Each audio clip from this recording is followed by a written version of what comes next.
안녕하세요. 버넥트 엑셀 아카데미입니다. 이번 시간에는 메이크에서 활용할 수 있는 UX, UI 리소스를 편집하는 방법을 알아보도록 하겠습니다. 이를 위해 UX, UI 제작을 위한 협업 툴인 피그마를 사용하겠습니다. 처음 피그마를 실행하면 사진과 같은 화면 구성을 확인하실 수 있습니다. 이 사진은 맥 OS를 기준으로 작성된 것이고 윈도우 앱의 인터페이스는 직접 피그마 화면을 보면서 설명을 드리겠습니다.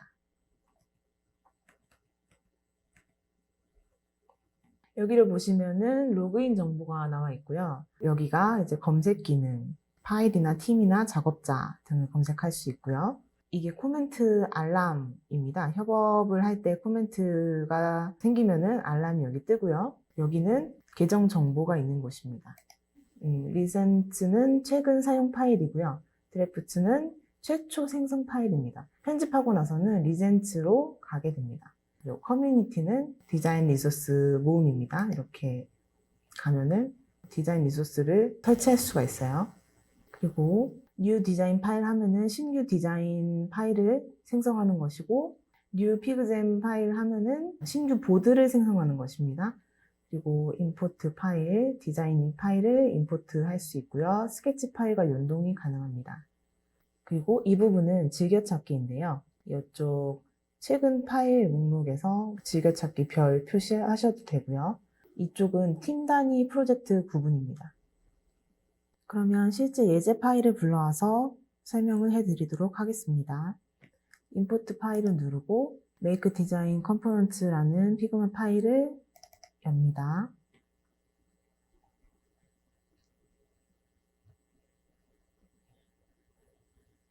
그러면은 그리드에서 해당 파일을 더블 클릭해서 엽니다. 네. 작업을 시작하기 전에 우선 해야 할 일은 디자인 파일의 호환성을 위해서 컬러 스페이스 설정이 sRGB로 되어 있는지 확인하는 것입니다. 만약에 unmanaged로 되어 있다면 sRGB로 선택합니다. 이는 모든 디자인 작업에 동일하게 적용됩니다.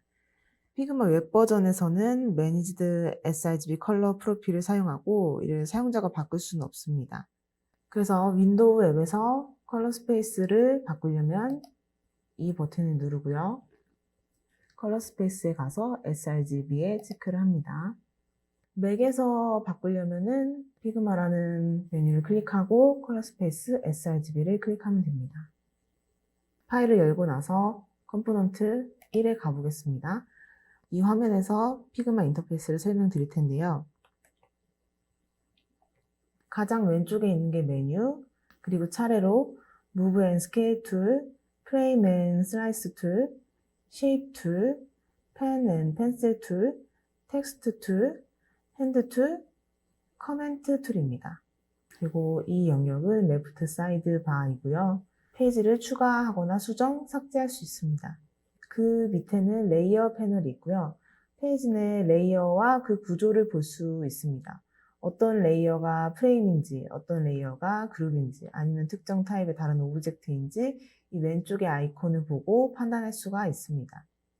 이 영역은 캔버스 내의 프레임입니다. 이 회색 영역이 캔버스고요. 이 하나하나가 지금 프레임입니다. 가장 오른쪽에 right side bar가 있고요. 선택한 이 프레임 또는 그 안에 있는 오브젝트의 정보와 속성값을 나타냅니다. 그러면은 그룹과 설정 해제에 대해 알아보겠습니다. 피그마 화면에서 설명드리겠습니다. 컨트롤 누르고 마우스 휠 누르면은 이렇게 확대를 할 수 있고 스페이스바를 누르면은 핸드 툴로 바뀝니다.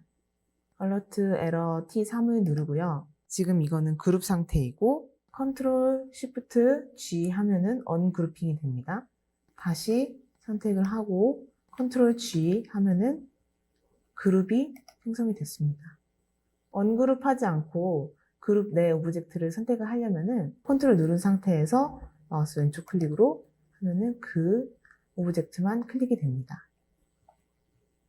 다음은 오브젝트 크기를 조정하는 두 가지 방법을 볼 텐데요. 가장 왼쪽에 원본 복사 붙여넣기에서 무브인 상태로 크기를 줄이면 폰트 사이즈가 조정되지 않은 채 다른 오브젝트들만 크기가 줄어듭니다.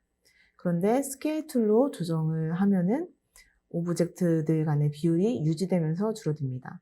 작업 속도의 효율성을 위해서 임의의 크기로 변환할 때는 스케일 기능을 활용하되 각 오브젝트의 세부 속성 값은 조절해 주어야 합니다.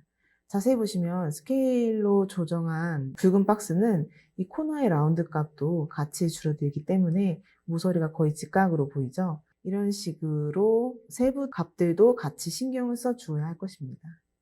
패스로 직접 쉐입의 포인트를 수정해서 크기를 조절할 수도 있습니다. 레이어에서 버튼을 선택해서 복사 붙여넣기를 하고 첫 번째는 그냥 무브 툴로, 두 번째는 쉐입의 패스 포인트를 직접 옮겨서 크기를 조절해 보겠습니다.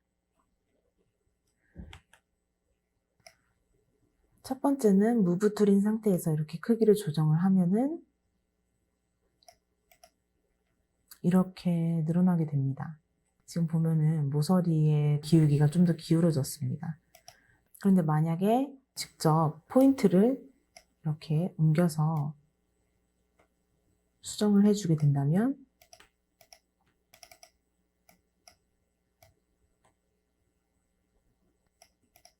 모서리의 각도가 유지된 채 수정을 할 수가 있습니다.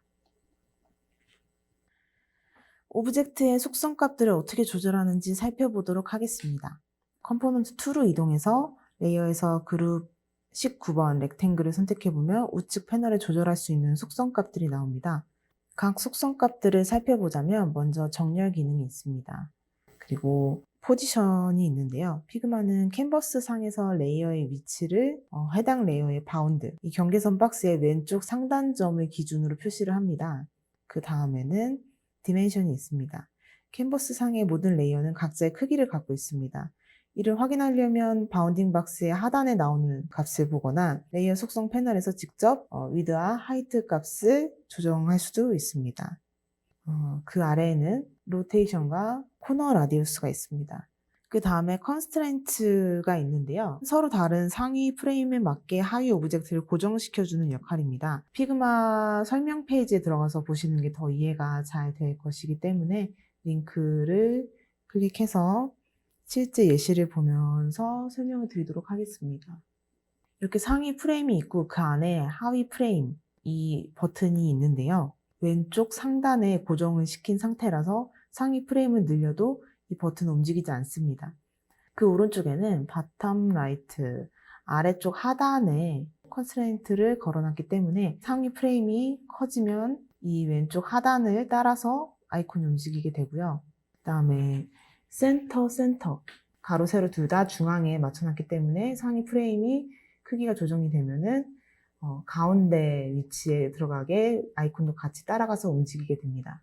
그 다음에 탑 라이트, 바텀 레프트, 오른쪽 상단과 왼쪽 하단 고정되는 점이 두 개가 있기 때문에 상위 프레임을 늘리면은 이번에 위치뿐만 아니라 크기까지 같이 조정이 됩니다.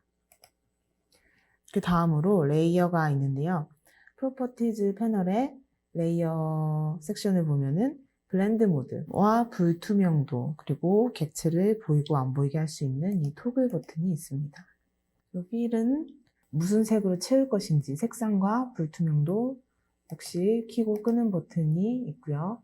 그 위에 어떤 색상을 더 추가해서 이렇게 몇 %로 블렌딩을 할 것인지도 설정할 수 있습니다. 그 아래 스트로크는 간단히 말해 테두리의 색을 지정해 주는 것입니다. 쉐입이나 벡터 네트워크, 불린 오퍼레이션에 아웃라인을 추가할 수 있고 라인이나 화살표를 추가할 수 있습니다. 또한 이미지에 가장자리 선을 추가할 수도 있습니다. 마찬가지로 색과 불투명도 보이고 안 보이게 하는 토글 버튼이 있고요. 지금 자세히 보시면은 여기 회색으로 테두리가 들어가 있는데 이 선을 기준으로 테두리가 가운데로 맞춰질지 안으로 들어갈지 바깥으로 빠질지 결정해주면 됩니다. 테두리의 굵기를 말을 하고요. 테두리가 어느 한쪽 모서리에만 보일지도 선택할 수 있습니다. 다음으로는 폰트 설정을 살펴보겠습니다. 제조 정보 이력 통계라는 폰트를 선택을 하고요. 라이트 사이드 바를 살펴보면 폰트 속성이 나옵니다. 설정할 수 있는 옵션은 서체, 두께, 폰트의 크기, 행의 높이, 자간, 그리고 행간, 문단 정렬하고 맞춤, 색상, 여기 색상도 설정할 수 있고요. 그 색의 투명도 그리고 보기 옵션, 색을 추가하고 또 삭제하는 옵션이 있습니다. 피그마의 장점 중 하나는 가볍다는 건데요. 원하는 플러그인을 필요시 인스톨할 수 있는 정책 때문입니다. 플러그인을 인스톨하는 방법에 대해서 알아보도록 하겠습니다. 홈 화면의 좌상단에 커뮤니티 링크 버튼을 클릭하시고 이렇게 원하는 플러그인을 찾아서 설치를 하시면 되는데 직접 피그마 화면에서 설명을 드리도록 하겠습니다. 홈에 가셔서 커뮤니티를 클릭하시고 플러그인을 클릭하시고 저는 여기서 머티리얼 디자인 아이콘즈라는 거를 한번 트라이 아웃을 해보겠습니다.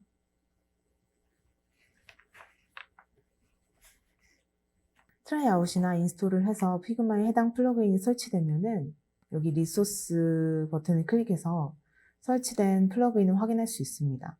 마우스를 해당 플러그인 위에 가져가면은 런이라는 버튼이 뜨고요. 이걸 클릭하면 이렇게 창이 나타나게 되고 원하는 아이콘을 클릭하거나 드래그 앤 드랍해서 캔버스 위에 가져올 수 있습니다. 맥에서는 이렇게 나오고요. 플러그인즈를 클릭해 보면은 설치한 플러그인을 볼 수 있습니다. 이렇게 원하는 플러그인을 설치해서 퀄리티를 높일 수 있습니다. 작업한 피그마 파일을 로컬 저장소에 저장하는 방법을 알아보도록 하겠습니다. 파일, Save Local Copy를 클릭해서 원하는 경로에 가서 이름을 지정하고 저장을 하시면 되겠습니다. 네트워크 환경에 따라서 이렇게 온라인과 오프라인을 오가며 작업할 수 있습니다. 이번에는 협업 기능에 대해서 알아보겠습니다. 피그마 창의 우상단에 계정 아이콘 옆에 쉐어 버튼을 누르면 오른쪽과 같은 창이 나타납니다. 그런 다음 공유하고자 하는 상대방의 피그마 계정 메일을 검색하고 Send Invite를 클릭하여 권한을 부여해주면 되는데요. 더 나은 이해를 위해 영상으로 보여드리도록 하겠습니다. 이렇게 쉐어 버튼을 클릭하고요. 상대방의 피그마 이메일 계정 주소를 입력을 하고 그 다음에 Send Invite 버튼을 누릅니다. 상대방이 수락을 하게 되면요.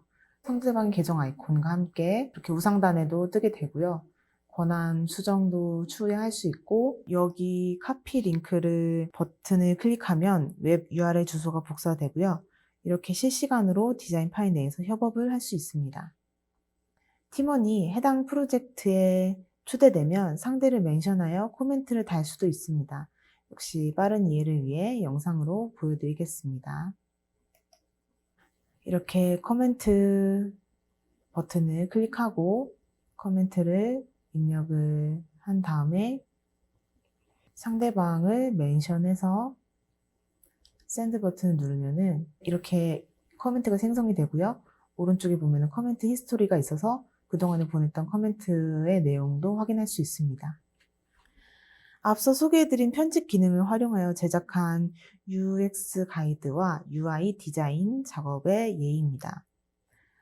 왼쪽 사진처럼 산업 현장에서 쓰일 콘텐츠 요소들의 기능성과 사용성을 파악하여 화면에 구성을 한 후 오른쪽 사진과 같이 이를 디자인화하였습니다. 이렇게 확실한 목적성을 가지고 연습하시면서 피그마에 익숙해지시길 바랍니다. 이상으로 강의 마치겠습니다. 감사합니다.